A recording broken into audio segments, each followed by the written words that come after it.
Pedro Pascal, a name that echoes through Hollywood today with strength, grace, and undeniable charm. Thank you. I think. Okay, let's start. But behind the flashing cameras and the global fan following lies a story of resilience, rejection, and above all, patience. This is why Pedro Pascal's journey is not just a success story, it's a masterclass in waiting for your moment.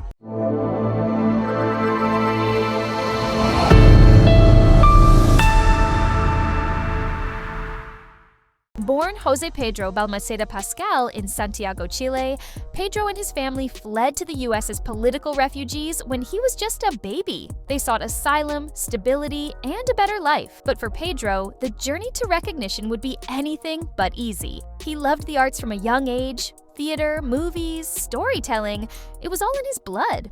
After studying at the prestigious NYU Tisch School of the Arts, he dove headfirst into acting, but the industry didn't welcome him with open arms. For almost 2 decades, Pedro Pascal lived what many would call the grind. He worked in theater, took tiny TV roles, and even appeared as nameless characters in crime shows like Law & Order.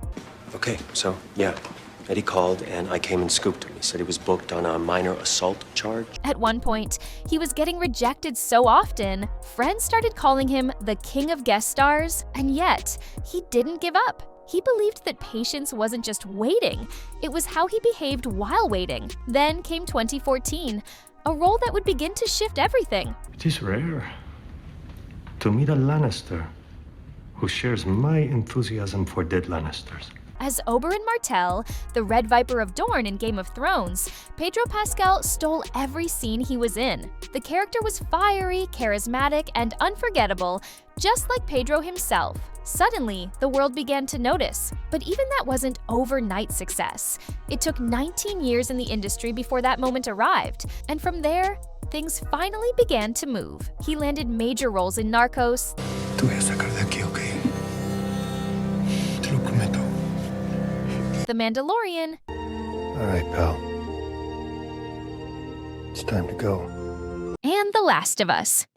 Now, this right here is the part that matters. Bimetallic strip. Each role didn't just display his range, it highlighted his soul. He could be fierce, funny, vulnerable, deadly, or comforting, sometimes all in the same scene. And people fell in love. But Pedro never forgot those early years.